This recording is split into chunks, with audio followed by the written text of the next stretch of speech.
Okay. ప్రభునందు ప్రియులారా, దేవుని వాక్యములో కీర్తనల గ్రంథములో నుండి క్రీస్తు ప్రభువును గూర్చిన విషయాలు మనం వింటూ వస్తున్నాం. பிரியமானவர்களே, நம் அநேக நாட்களாக தியானத்திற்காக சங்கீதங்களிலிருந்து கிறிஸ்துவை குறித்து நாம் தியானித்து வந்து கொண்டிருக்கிறோம்.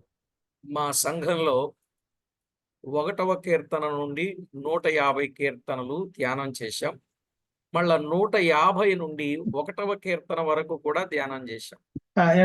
சபையில நாங்கள் சங்கீதம் 1 முதல் 150 வரை ஒரு முறை தியானித்தோம். அதே மாதிரி வரிசையில பார்க்க 150 1వ సంగీతం వరకం ధ్యానిத்தோம். కనుక ఆరాధనలో చాలా అమూల్యమైన విషయాలు చెప్పడానికి వీలు కలిగిన సత్యాలు చాలానే ఉన్నాయి. ஆராதனை சமயங்களிலே இயேசு கிறிஸ்துவை குறித்து தியானிக்கக்கூடிய அநேக உயர்வான காரியங்கள் காணப்படுகிறது. మళ్ళా అవి కాకుండా మళ్ళా కొత్తగా డిఫరెంట్‌గా మనము మళ్ళా ఈ కీర్తనల గ్రంథాన్ని వింటున్నాం. அது இல்லாதபடிக்கு வேறு மாற்று கருத்துகளோடு கூட நாம் சங்கீதத்தை தியானித்து வந்து கொண்டிருக்கிறோம். ఇప్పటి వరకు మనం 3 కీర్తనలు విన్నాం. ఈరోజు 4వ కీర్తనను చదువుకుందాం. இதுவரைக்கும் நாம் 3 சங்கீதங்களை படித்தோம். இன்றைக்கு 4வது சங்கீதத்தை தியானம் பண்ண போகிறோம். 4వ కీర్తన మొదటి చరణం. 4వ సంగీతం 1வது వచనం. నా నీతికి ఆధారమగు దేవా, నేను మొర్రపెట్టునప్పుడు నాకు ఉత్తరమిమ్ము. ఇరుకులో నాకు విశాలత కలుగజేసిన వాడవు నీవే. నన్ను కరుణించి నా ప్రార్థన అంగీకరించుము. అలాగే 5వ చరణం. నీతియుక్తమైన బలులు అర్పించుచు యెహోవాను నమ్ముకొనుడి. பார்க்கிறோம், வாசிக்கப்பட்ட 4ஆம் சங்கீதம் 1வது வசனம். என் நீதியின் தேவனே, நான் கூப்பிடுகிறேன், எனக்கு பதில் அருளும். நெருக்கத்திலிருந்து எனக்கு விசாலம் உண்டாக்கினீர், எனக்கு இறங்கி என் விண்ணப்பத்தை கேட்டருளும். 5வது வசனம் பார்க்கிறோம், நீதியின் பலிகளை செலுத்தி கர்த்தர் மேல் நம்பிக்கையா இருங்கள்.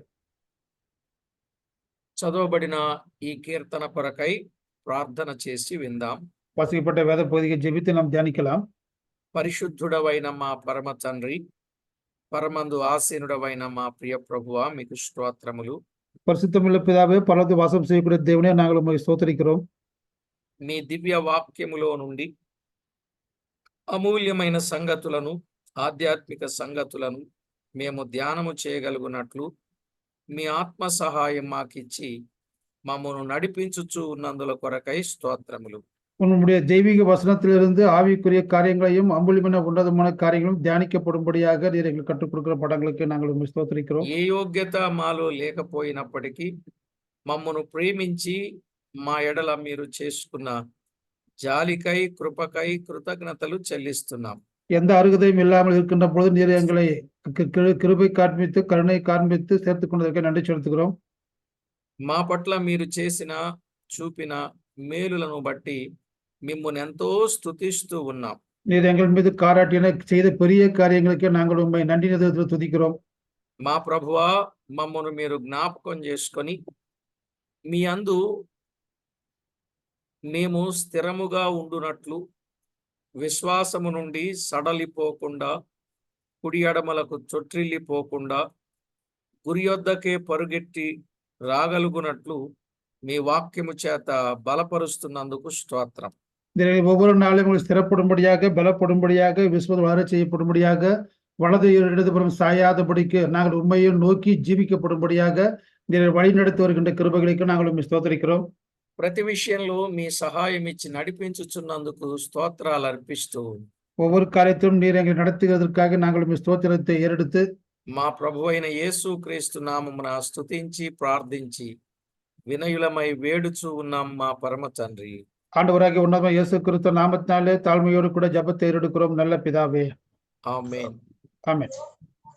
ప్రభునందు ప్రియులారా, మనం చదువుకున్న దైవ గ్రంథములో మనం ఆలోచన చేసినప్పుడు భక్తుడైన దావీదు నా నీతికి ఆధారమగు దేవా అని మాట్లాడుతూ ఉన్నాడు. இந்த வாசிக்கப்பட்ட வேத பகுதியிலே தாவீது சொல்வதற்காக என்று சொன்னால், என் நீதியின் தேவனே என்று சொல்லி அவன் தேவனை நோக்கி கூப்பிடுகிறான்.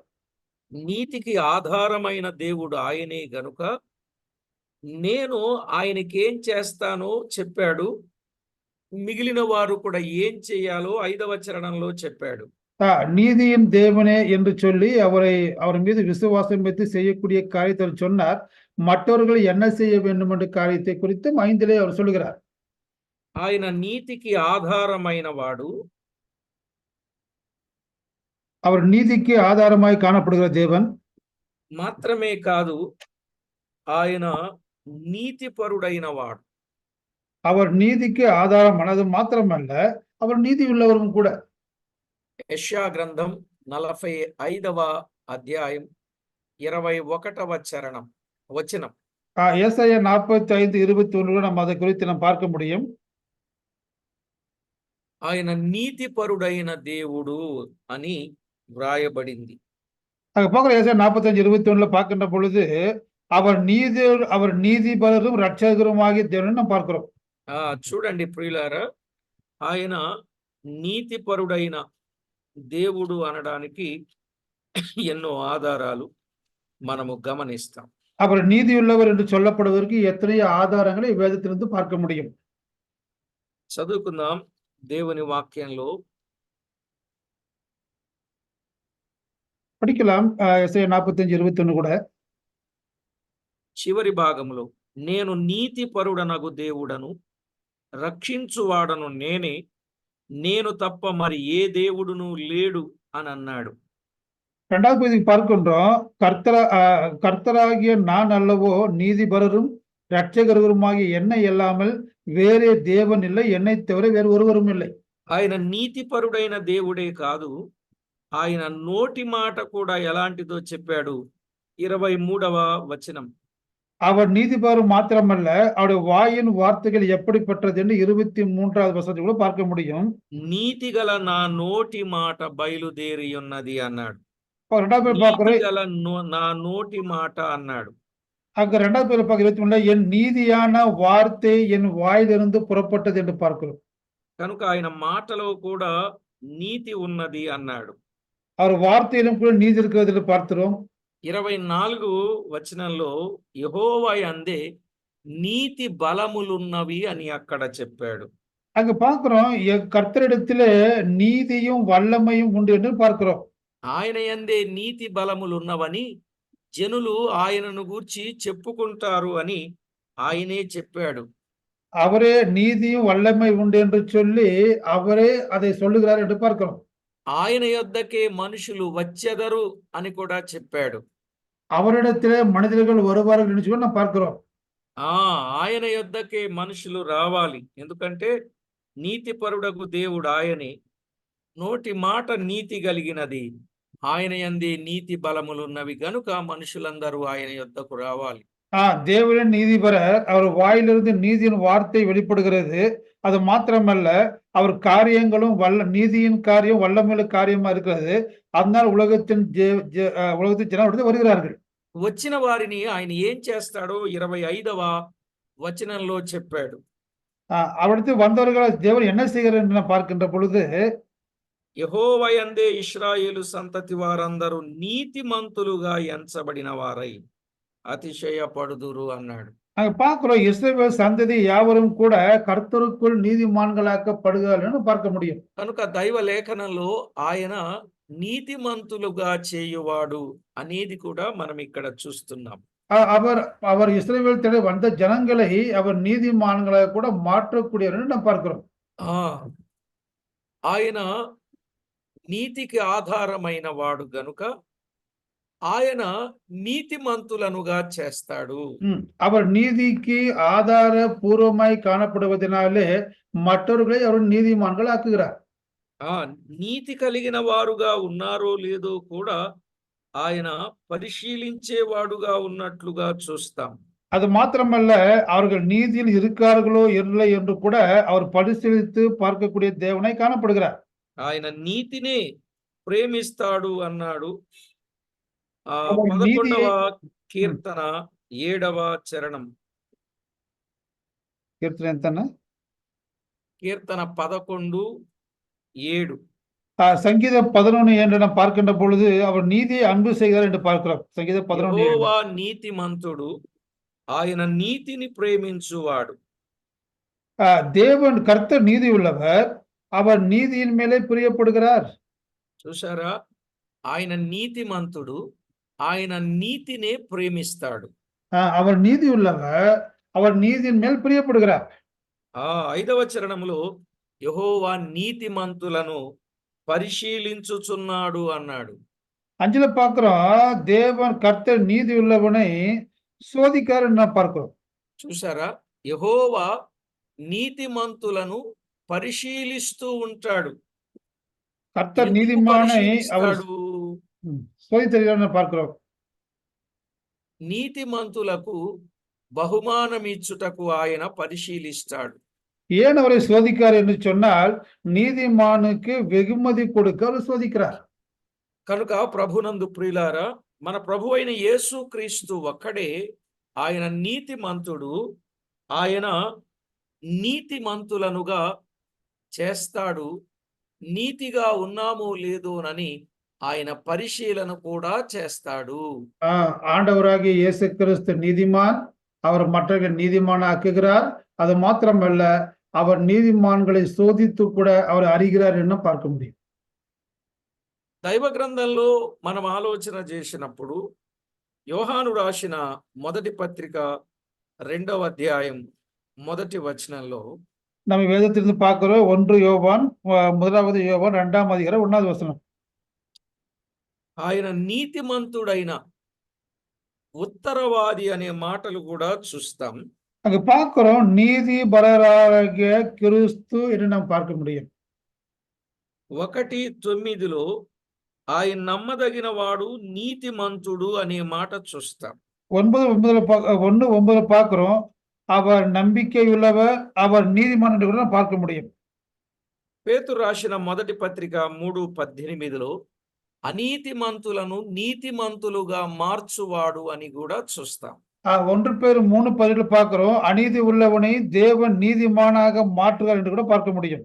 కనుక ఆయన నీతి కలిగిన వాడు మనలను నీతిమంతులనుగా మారుస్తాడు. அவர் நீதி உள்ளவர், அவர் நம்மை நீதிமானாக மாற்றுகிறார். అదేమిటి మనం అనుకుంటాం, నేను నీతిమంతుడి కదా, మనల్ని నీతిమంతులుగా మార్చడం ఏంటి? నేను ఏ తప్పు చేయటం లేదు కదా, నేను ఎంతో యోగ్యంగా యథార్థంగా ఉన్నాను కదా అని డంబాలు చెప్పుకునేవారు చాలా మంది ఉన్నారు. தன்னை குறித்து பிரியமாக நான் நீதிமான் என்று இடத்தில் பாவம் இல்லை என்று சொல்லும் நீங்கள் எப்படி என்னை பாவி என்று சொல்ல முடியும் என்று சொல்லி தன்னை குறித்து உயர்வாக பேசுகளும் உண்டு. నేనెప్పుడు పాపం చేశాను, నేనెందుకు పాపం చేశాను, చేయాల్సిన కర్మ నాకేమొచ్చింది అని విరోధంగా మాట్లాడే వాళ్ళు కూడా ఉంటారు. நான் எப்படி பாவம் செய்தேன் நீங்கள் பார்த்தீர்களா என்று சொல்லி విరోధமாக பேசுகளும் உண்டு. నేను ఏదైనా తప్పు చేస్తే నన్ను పట్టుకోండి, నేను తప్పు చేయటం లేదు అని తమను తాము వాదించుకుంటూ కూడా ఉంటారు. நான் எப்பொழுது தப்பு செய்யல, ஒரு தப்பு செய்தால் என்னை பிடித்துக் கொள்ளுங்கள் என்று சொல்லி தன்னை குறித்து வாதிப்பவர்களும் உண்டு. ఎవరికైనా మనం కరపత్రిక ఇచ్చినా, ప్రభు నమ్ముకుంటే పాపము నుండి ప్రభు రక్షిస్తాడని చెప్పినా, నేనేం పాపం చేశానని వెంటనే తిరుగుబాటు చేసే వాళ్ళు కూడా ఉంటారు. நாம் சுவிசேஷம் அறிவிக்கின்ற பொழுது, டிராக்ஸ் கொடுக்கின்ற பொழுது பாவத்திலிருந்து மனம் திரும்புன்னு சொன்னா அவங்க உடனே கோபப்படுவாங்க. நான் என்ன பாவம் செய்தேன், எதற்காக நான் செய்ய வேண்டும் என்று சொல்லி நம்மை குறித்து విరోధமாக ఉంది. బైబిల్ చెప్పేదేంటి? బైబిల్ గ్రంథం ఏమని సెలవిస్తుంది? దేవుని వాక్యాన్ని చదివినట్లయితే வேதம் என்ன சொல்கிறது என்று சொல்லி வேத వాక్యத்தை நாம் ధ్యానిக்கின்ற பொழுது రోమా పత్రిక 3వ అధ్యాయం 11వ వచనంలో నీతిమంతుడు లేడు, ఒక్కడునూ లేడు అని వ్రాయబడింది. ரோமர் 3ஆம் அதிகாரம் 3ல நாம் பார்க்கின்ற பொழுது நீதிமான் இல்லை, ஒருவனும் இல்லை என்று பார்க்கிறோம். ఉన్నారా అండి? నీతిమంతులు ఉన్నారా? నీతిమంతుడు లేడు, ఒక్కడునూ లేడు. நீதிமான் இல்லை, நீதிமான் ஒருவனாகிலும் இல்லை. ఇది మానవుని యొక్క స్థితి. இது மனிதனுடைய நிலைமை. కానీ మనుషుడు ఏమనుకుంటాడు? నేను నీతిమంతుణ్ణి అని అనుకుంటా ఉంటాడు. ஆனா மனிதன் என்ன சொல்கிறார்? தன்னை குறித்து நான் நீதிமான் என்று நினைத்துக் கொண்டிருக்கிறான். మీకా గ్రంథం 7వ అధ్యాయం 2వ వచనంలో అయితే மீகா தீர்க்கதரிசி நிருபம் 7:2 நாம் பார்க்கிறோம். భక్తుడు దేశములో లేకపోయెను, జనులలో యథార్థపరుడు ఒకడునూ లేడు అన్నాడు. பார்க்கிறோம் மீகா 7:2 தேசத்தில் பக்தியுடன் அற்றுப்போனான், மனுஷரில் செம்மையானவனே இல்லை என்று பார்க்கிறோம். కనుక భక్తులు దేశములో లేకపోయాను, தேசத்திலே యథార్థపరుడు లేడు. నీతిమంతుడు లేడు, భక్తిపరుడు లేడు, యథార్థపరుడు లేడు అని బైబిల్ చెప్తుంది. வேதம் என்ன சொல்லுதுன்னா நீதிமான் இல்லை, பக்தி உள்ளவன் இல்லை, அது மாத்திரமல்ல உண்மையுள்ளவனும் இல்லை என்று வேதம் சொல்லுகிறது. నీతిమంతుడు ప్రభు ఒక్కడే, ఇంకెవ్వరు నీతిమంతులు కారు. நீதிமான் என்று பார்க்கின்ற பொழுது இயேசு கிறிஸ்து ஒருவரே நீதிபரர், வேறு யாரும் நீதிமான் இல்லை. కొంతమంది కొన్ని పనులు చేసి నీతిమంతులని అనిపించుకోవడానికి ప్రయత్నం చేస్తారు. சில பேர் நீதியான காரியங்களை செய்வதன் மூலமாக நீதிமான் என்று சொல்லிக் கொள்ளுகிற அருகதையுள்ளவர்கள் பார்க்கிறோம். రోమా పత్రిక 3వ అధ్యాయం 20వ వచనంలో ఒక మాట ఉన్నది. ரோமருக்கு நிருபம் 3வது அதிகாரம் 20வது வசனம் நாம் பார்க்கிற ஒரு காரியம் இருக்கிறது. ఏలయనగా ధర్మశాస్త్ర సంబంధమైన క్రియల మూలముగా ఏ మనుషుడును ఆయన దృష్టికి నీతిమంతుడని తీర్చబడడు అని వ్రాయబడి. பார்க்கிறோம், எந்த ஒரு மனிதனும் நியாய பிரமாணத்தின் கிரியைகளினாலே நீதிமானாக படுவதில்லை என்று பார்க்கிறோம். ధర్మశాస్త్ర సంబంధమైన క్రియల మూలంగా అంటే 10 ఆజ్ఞలు పాటించి నేను నీతిమంతుణ్ణి అని అనుకునే వాళ్ళు ఉంటారు. అలాగూ ధర్మశాస్త్ర సంబంధమైన క్రియల ద్వారా కూడా ఎవడునో నీతిమంతుడు కాడు అని చెప్పాడు. நியாயப்பிரமாண கிரியை என்று சொன்னால் நியாயப்பிரமாணமான 10 கட்டளைகளை அவர்கள் கடைபிடித்து நாங்கள் நீதிமான்கள் என்று சொல்லிக் கொள்கிறார்கள். 10 ఆజ్ఞలు పాటించినంత మాత్రాన అతడు నీతిమంతుడు అయిపోతాడా? నీతిమంతుడు కాడు అని నేను చెప్పలేదండి, బైబిల్ చెప్తుంది. அந்த நியாயப்பிரகாரம் கடைபிடிப்பதால் நீதிமானாக மாற்றப்பட முடியுமா? முடியாது என்று வேதம் சொல்கிறது. మరి నీతిమంతుడు ఎవరు? ஆனால் நீதிமான் யார்? ప్రభు అయిన క్రీస్తే. యేసు క్రీస్తు నీతిమాన్. ఇక కొంతమంది ఉన్నారండి, இன்னும் రాసిన సువార్తలో 16వ అధ్యాయం 15వ వచనం. Luke chapter 16:15. లూకా எழுதின సువిశేషం 16వ అధికారం 15వ వచనం. అక్కడేమని వ్రాయబడింది అంటే, కొంతమంది మనుషుల చేత నీతిమంతులను అనిపించుకుంటారంట, అయినను వారు నీతిమంతులు కారు, అది దేవుని దృష్టిలో అసహ్యం అన్నాడు. கொஞ்சம் பேர் பார்க்குறாங்க, சில பேர் பார்க்கின்ற பொழுது மனுஷருக்குள்ளே மேன்மையாக என்ன பண்ணுவாங்க, நீதிமான்களாக காட்டுகிறீர்கள் என்று பார்க்க முடியும். 15వ వచనంలో ఆయన, మీరు మనుషుల ఎదుట నీతిమంతులను అనిపించుకునేవారు గాని దేవుడు మీ హృదయములను ఎరుగును, మనుషులలో ఘనముగా ఎంచబడినది దేవుని దృష్టికి అసహ్యం అన్నాడు. இங்க பார்க்கிறோம், நீங்கள் மனுஷர் முன்பாக நீதிமான்களாக காட்டுகிறீர்கள், தேவன் உங்கள் இருதயங்களை அறிந்திருக்கிறார், మనుషులకుள்ளே మేన్మయాగా ఎన్నపడుகிறது, దేవునికి ముంబதாக అరువరుపై కానపడుகிறது. ఏం చెప్పాడు? మనుషుల ఎదుట నీతిమంతులను అనిపించుకుంటారట, కానీ దేవుడు హృదయాన్ని ఎరిగిన వాడు కదా, వారి హృదయం దేవునికి దూరంగా ఉంది. மனுஷர் முன்பதாக நீதிமான காணப்படுகிறார்கள், ஆனால் தேவன் இருதயத்தை அறிந்திருக்கிறார், அவர் பார்க்கிறாரு இருதயம் தூரமா இருக்கிறது என்று பார்க்கிறார். మనుషులలో ఘనముగా ఎంచబడినది దేవుని దృష్టికి అసహ్యం. மனுஷருக்குள் மேன்மையாக எண்ணப்படுவது எதுவோ அது தேவனுக்கு முன்பதாக அருவருப்பை காணப்படுகிறது. కనుక మనుషులు మెచ్చుకోవాలి, మనుషుల్ని ఘనపరచాలి, మనుషులు ఇంత అంత ఎప్పుడైనా మనం యోచన చేస్తే అది దేవుని దృష్టికి అసహ్యం అని చెప్పాడు.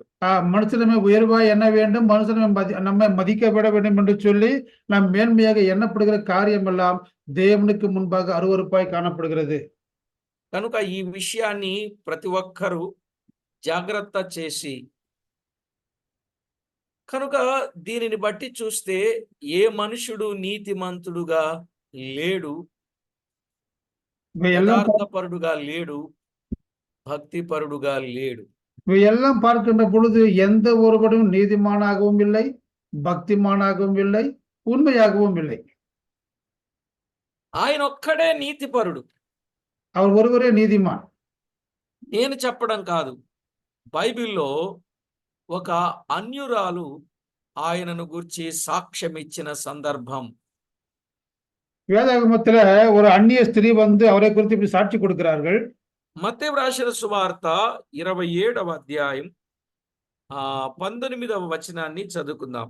நான் பார்க்கிறோம் மத்தேயு நிருபம் 27வது அதிகாரம் 19வது வசனத்தை நாம் பார்க்கின்ற பொழுது అతడు న్యాయపీఠం మీద కూర్చుండున్నప్పుడు అతని భార్య అంటే పిలాతు భార్య నీవు ఆ నీతిమంతుని జోలికి పోవద్దు అని చెప్పింది.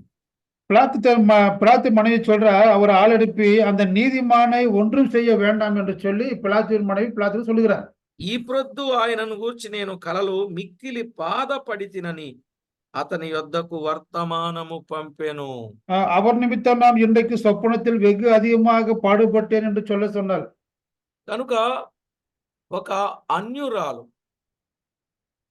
ఓ గవర్నర్ భార్య ఆయన నీతిమంతుడు ఆయన జోలికి పోవద్దని సాక్ష్యం ఇచ్చింది.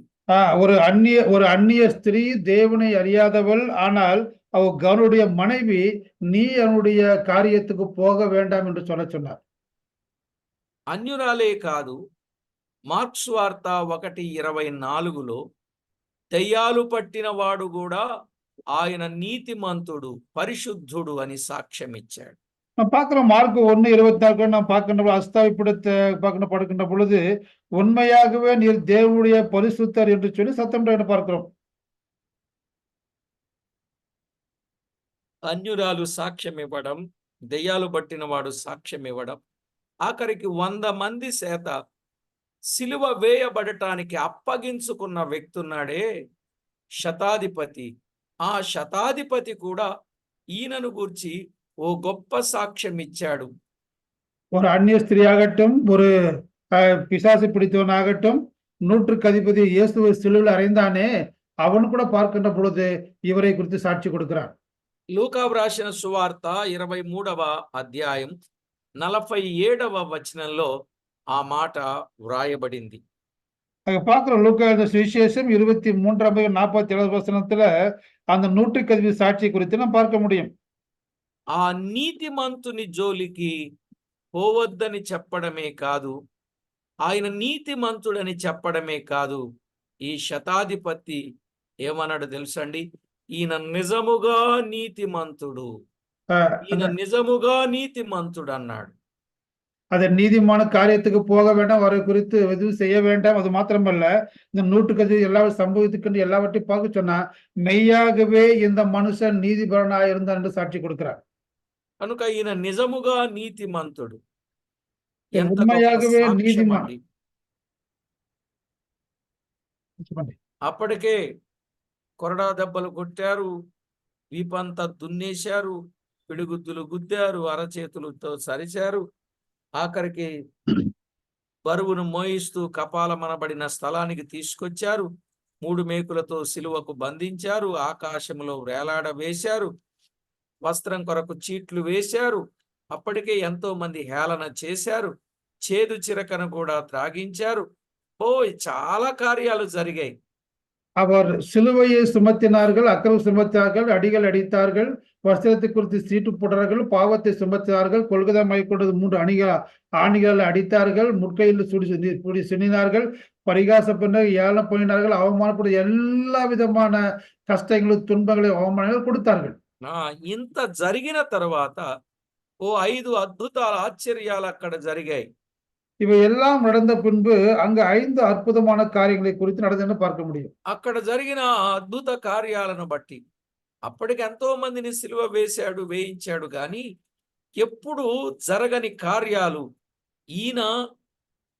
ఈయనను యేసు ప్రభువును సిలువ వేసినప్పుడు మాత్రమే జరిగాయి గనుక అప్పుడు గుర్తించాడు ఆయన కార్యాన్ని బట్టి ఈయన నిజముగా నీతిపరుడు అన్నాడు. இந்த 100க்கு அதிபதி எத்தனையோ பேர் சிலுவையில் அறைந்திருப்பான், ஆனால் இயேசு கிறிஸ்து அறைந்த பொழுது நடந்த எல்லாவித சம்பவங்களையும் கண்டு அவன் உண்மையாகவே நீதிபரர் என்று சொல்லி தேவனை மையப்படுத்தினான். కాబట్టి ప్రభునందు ప్రియులారా, యేసుక్రీస్తు ప్రభు ఒక్కడే నీతిపరుడైన వాడు. இயேசு கிறிஸ்து ஒருவரே அவர் உண்மையாகவே நீதிமான் என்ன பார்க்க முடியும். நான் கால் பண்ணேன். నీతిపరుడైన ఆయన నీతిని ప్రేమించేవాడని కూడా మనం విన్నాం. நீதிபராகிய அவர் நீதியை சிநேகித்தார் கூட பார்க்க முடியும். కానీ మనలో ఏమి లేదని అర్థమైంది, నీతి లేదని మనకు అర్థమైంది. எல்லாவற்றையும் பார்க்கணும். நம்முடைய நீதி எப்படி இருக்கிறது? మనలో నీతి లేదని మనకు అర్థమైంది. நமக்குள்ள நீதி இல்லை என்று புரிந்து கொள்ள முடியும். అందుకని ఆయన నీతిమంతులనుగా చేశాడని మనం చదువుకున్నాం. அதனால் ఎలా தான் అవుతారు నీతిమంతులు? அதாவது நம்ம நீதிமான் ஆகிறார் என்று பார்க்க முடியும். పేతురు రాసిన మొదటి పత్రిక 2:24లో பேதுரு முதலாம் 2ஆம் 24 வசனத்துல మనల్ని నీతిమంతులనుగా మార్చడానికి మన పాపాలు మ్రాను మీద మోసుకొని వెళ్ళాడు. நம்மை நீதிமானாக மாற்றப்படும்படியாக அவர் தாமே தன் பாவங்களை சிலுவையில் சுமந்தார் என்று பார்க்க முடியும். మనము నీతిమంతులుగా మార్చబడుటకు రోమాపత్రిక 8:9 ప్రకారంగా రక్తము కార్చాడు. நம்ம நீதிமானாக ரோமர் 8:9 நமக்காக ரத்தம் சிந்தினார் என்று பார்க்க முடியும். మనము నీతిమంతులుగా మార్చబడాలని పేతురు రాసిన మొదటి పత్రిక 3వ అధ్యాయం 18వ వచనం చంపబడ్డాడు. நம் நீதிமானாக மாற்றப்படும்படியாக 1 பேதுரு 3:18 பார்க்கிறோம். அவர் என்ன பண்ண பார்க்கின்ற பொழுது அவர் அநீதிகளுக்கு பாவங்கள் நிமித்தம் மாம்சத்திலே கொலையுண்டார் என்று பார்க்கிறோம். మనలను నీతిమంతులనుగా మార్చడానికి ఆయన రోమాపత్రిక 4:25 ప్రకారంగా లేపబడ్డాడు. நாம் நீதிமானாக ஆற்றப்படும்படியாக ரோமர் 4:25 அவர் உயிரோடு எழுந்தார் என்று பார்க்க முடியும். ప్రియులారా, అర్థమైందండి? ఆయన మనలను నీతిమంతులుగా మార్చడానికి 4 కార్యాలు చేశాడు. அவர் நம்மை நீதிமானாக மாற்ற 4 காரியத்தை அவர் செய்தார். పాపాలు మ్రాను మీద మోసుకొని వెళ్ళాడు. பாவத்தை சிலுவையில் சுமந்து கொண்டு போனார். ఆయన రక్తాన్నంతా ధారలుగా చిందించాడు. ரத்தம் எல்லாவற்றையும் சிந்தினார். ఆయన మన నిమిత్తమే చంపబడ్డాడు. அவர் நமக்கு பாவங்களுக்காக அவர் பாடுபட்டு கொலையுண்டார் என்று பார்க்கிறோம். ఆయన మన నిమిత్తమై లేపబడ్డాడు.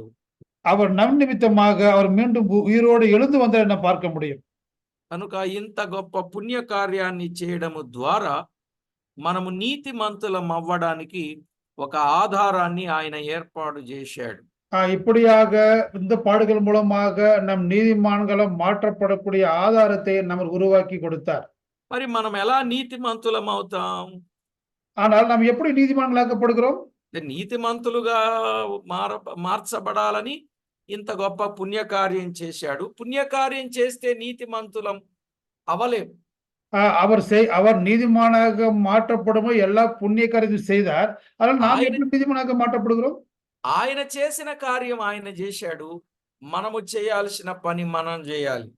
அவர் செய்த காரியத்தை செய்து முடித்தார். நாம் செய்ய வேண்டிய காரியத்தை நாம் செய்ய வேண்டும்.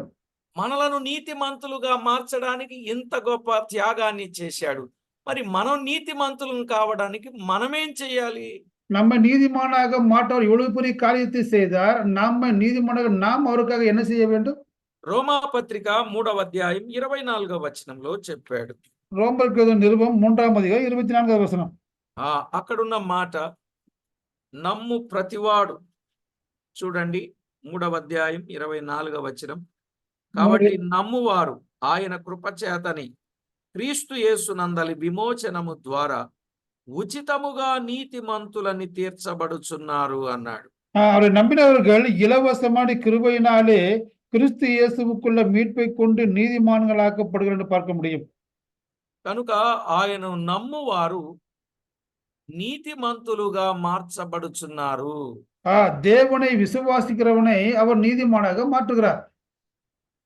కాబట్టి ప్రభునందు ప్రియులారా, నమ్మని వారు నమ్మాలి, నమ్మిన వారు నమ్మకస్తులుగా ఉండాలి.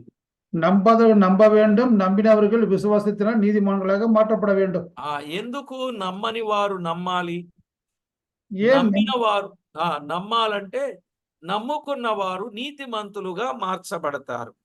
ஏன் நம்ப வேண்டும் என்று சொன்னால் விசுவாசத்தினாலே நம்பினவர்கள் நீதிமான்களாக மாற்றப்பட வேண்டும். నమ్మిన వారు ఎందుకు నమ్మకస్తులుగా ఉండాలి? சரி, நம்பினவர்கள் ஏன் விசுவாசத்தில் காணப்பட வேண்டும், உண்மையை காணப்பட வேண்டும்? నమ్మకస్తులైన వారికి మెండైన దీవెనలు కలుగుతాయి గనుక. உண்மையானவர்கள் பரிசுத்தமான ஆசీర్వాదத்தை பெறுவார்கள். அதனால்தான் కనుకే ప్రతి ఒక్కరు కూడా నమ్మని వారు నమ్మాలి, నమ్మిన వారు నమ్మకంగా ఉండాలి.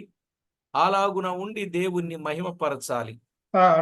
நம்பாதவர்கள் நம்ப வேண்டும், நம்பினவர்கள் உண்மையா இருக்கப்பட வேண்டும், దేవుని మహిమపడత வேண்டும்.